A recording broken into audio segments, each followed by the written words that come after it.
We're joined by Middlebury College. They just competed in the NCAA championship semifinals, defeating Rowan University 4-2. On the podium today, we have head coach Katharine DeLorenzo, and also senior forward Grace Jennings and junior midfielder Marissa Baker. Thank you for joining us.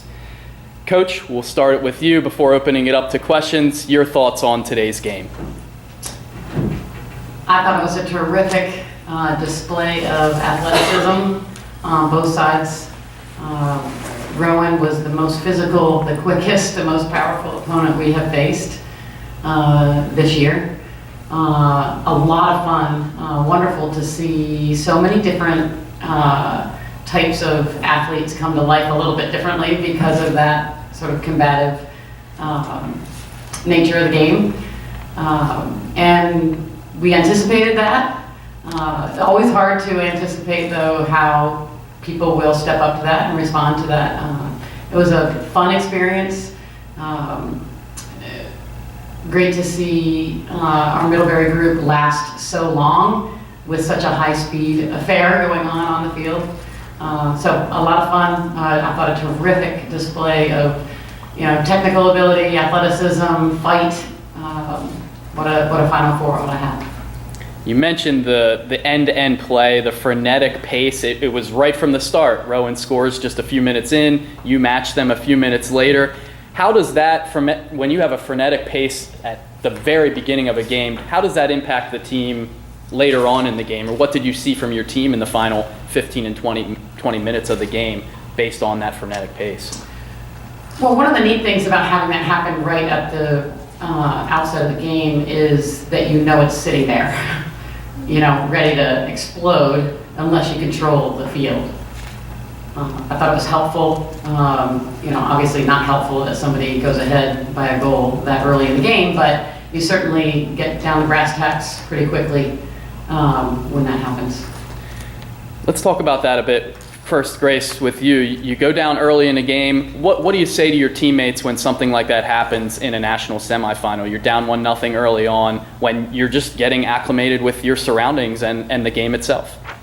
Yeah, it's after that particular goal, we didn't really say anything. We know each other so well. We know what we're capable of. It kind of went unsaid within those 3 minutes that we could play better than we did. And I think that we all looked at each other, it went unsaid. We said, we know we can play better. We know we can stop that ball. And we just went and we did it. And that shows the kind of team we are, that we know each other that well, that we know we can play better without really saying anything. And you were the one to tie it up, a goal in the 7th minute, tying it up shortly after Rowan scored their goal. Can you describe that goal for me and how you're able to get your rebound off your own shot, I believe, on the right side? Can you take me through that goal? Yeah, so the goal, it started really from our defense. They cleared it out. To be honest, I just remember someone passing it to me, and I just ran up the left sideline and just led my teammates. They were holding their defenders out. They created that space for me to go into. Without them, that goal would not have been able to go there. And I think that it kind of just shows we just kept pounding at the net and ended up going in. And I was just lucky that my teammates were there to pass me the ball up by the 50 and that they were able to hold their defenders out once we got there. Marissa, 2 assists for yourself, setting up two very key goals, one by Grace and another by Danielle Brown. Can you describe those goals for me and how you're able to set them up? Yeah, we practice a lot in practice, just setting up for other forwards. Really, we have to give it to the midfielders. They really set up those plays. They hit the forwards, and if we keep our spaces and we hold our post, then we can usually put it in. Grace and Marissa, you combined for, by my tally, 12 of the team's 14 shots today. The other 2 shots were goals by Brown, so very interesting stat line there. What was it about the combination of you two up front that were able to create so many opportunities in attacking the Rowan defense?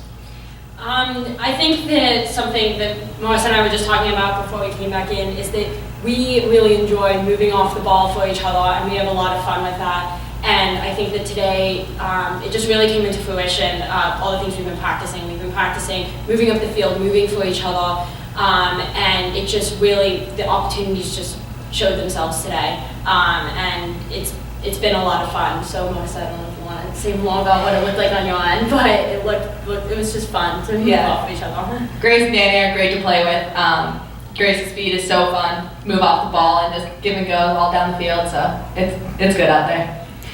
Coach, this is no news to you, but Rowan comes into this game ranked number 1 in the country in goals scored per game, number 1 in penalty corners per game. Obviously, Middlebury is no slouch either. You're 4th in the nation in goals per game. But what's the strategy in defending such a high-powered offense? What were the keys to your defensive effort today? Yeah, well, even as recently as our scouting report yesterday, one of the things we talk about is we study a team and we put together a plan for the game is to say, how are we different than all the teams have already played?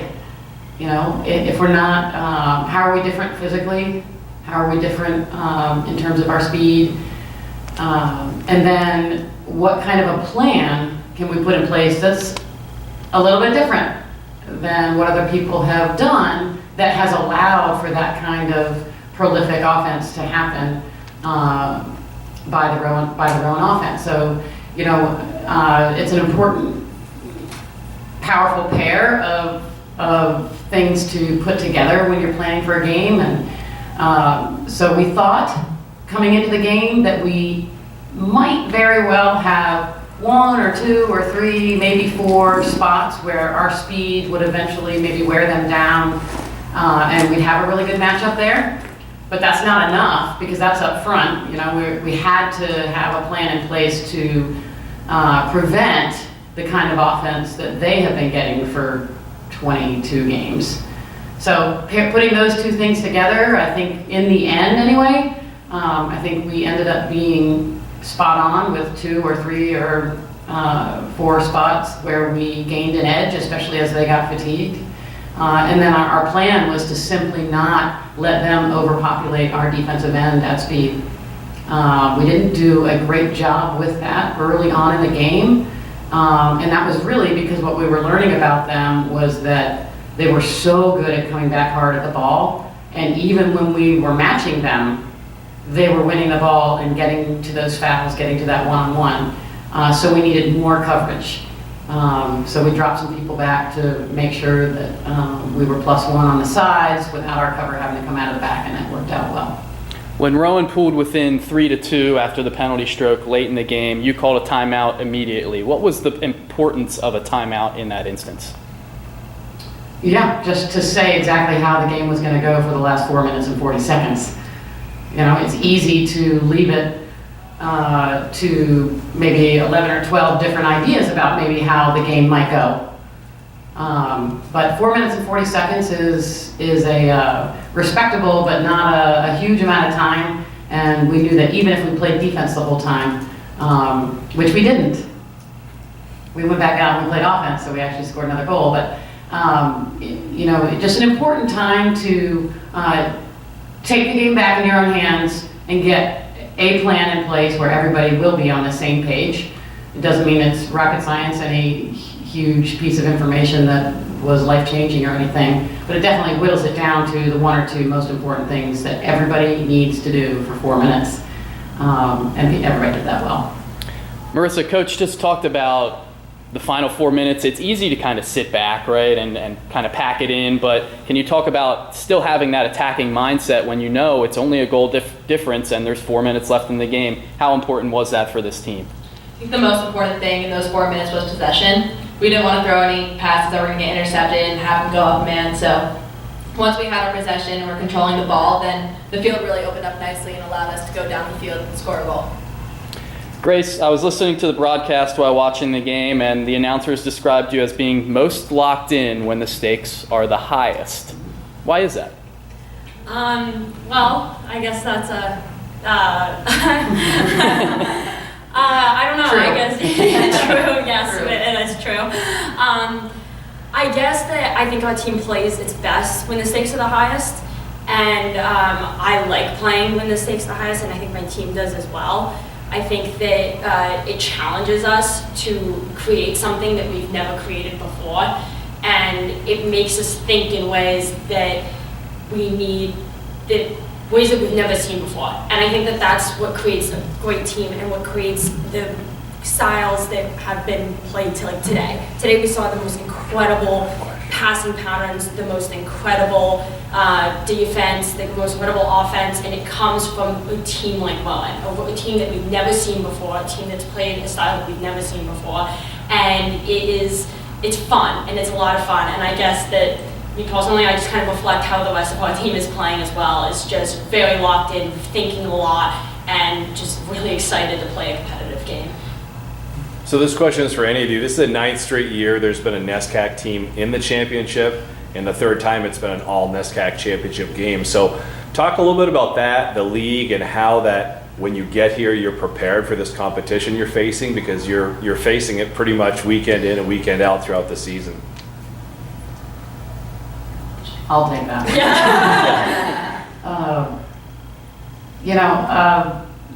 NESCAC is a great conference, and one of the things that helps with that too is that we all have really good facilities. We have a lot of, even the teams that have field turf fields still are preparing to play on the fastest surfaces.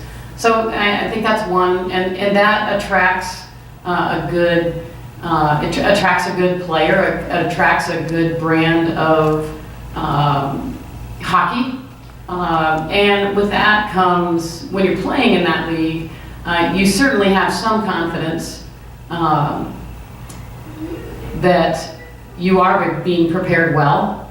And certainly too, it was a benefit to us that we play on this surface day in and day out, and that the speed was not a surprise to us. Touching on one thing that you asked before, when the stakes are highest, one of the big reasons why Grace is a great example of it, and she's certainly a leader in this, where stakes are highest. You don't have those eyes looking back into your head, and when you see someone like that, our team is not wondering what's going to happen. Our team is not worried, I don't think, about what's going to happen. I believe our team is eager to play the hardest games that might be out there. And when you kind of flip, you turn fear on its head a little bit, and you say, you have a team culture where nobody's afraid to lose a game. I think people more so would worry about not playing a great game than ever fearing losing a game. And once you get rid of that sort of heaviness, what else is there? Just, play the greatest game you can play. There's no stress really in that. There's just work. Another challenge for you tomorrow, obviously a familiar foe. How difficult is it to beat the same team 3 times in one season, and how are you going to prepare your team to be up for that challenge tomorrow? Yeah, I think no differently than any game we've played this season is to study who they are now. We haven't played them in a couple of weeks, and quite frankly, we're a lot different right now than we were 3 weeks ago when we played them. So, we will take the team that we have right now and look and see how we believe we match up with the Tufts team, who is the Tufts team right now. And that's a little bit different look than it was, way different look than it was the first time we faced them over a month ago. And quite a bit different even than when we played them 3 weeks ago. So just like any other game. Just one more game, yep. Middlebury defeated Tufts 2-1 in overtime on October 6th, and defeated Tufts again in the NESCAC Championship 1-0 on November 4th. Marissa, Grace, I'll end with you today. What are you most looking forward to about tomorrow's game? National championship. This is no new opportunity for Middlebury. Middlebury's been here before, but what are you most looking forward to about tomorrow's game? As we just said, we love playing when the stakes are high. Going to the national championship, which kind of a positive attitude. it's great to see Tufts again. They're an amazing team, so really looking forward to the game, the level of hockey that will be played there. Grace? Yeah, I would say the same thing. The stakes are the highest, and we are just, I think we play our best field hockey when the stakes are the highest, and just discovering what new challenge is going to appear tomorrow is what we're most excited for, and just playing our game and finding out what Tufts is going to be like is going to be a lot of fun. What are you going to do tonight to relax before tomorrow's game? I'm going to take an exam. How about you, Marissa? I'll probably go to bed really early. Coach, any final thoughts before we wrap this up? Yeah, I'm glad Grace divulged that she'd be taking an exam. We have 4 others, 2 cell bio exams, 2 econ exams. I can't remember what the other one is. So, we're going to rest. We're going to have dinner with our families. We're going to do schoolwork so they're ready for class on Monday morning. And we'll have a scouting report probably about 7:30 or 8 o'clock, and we'll go to bed.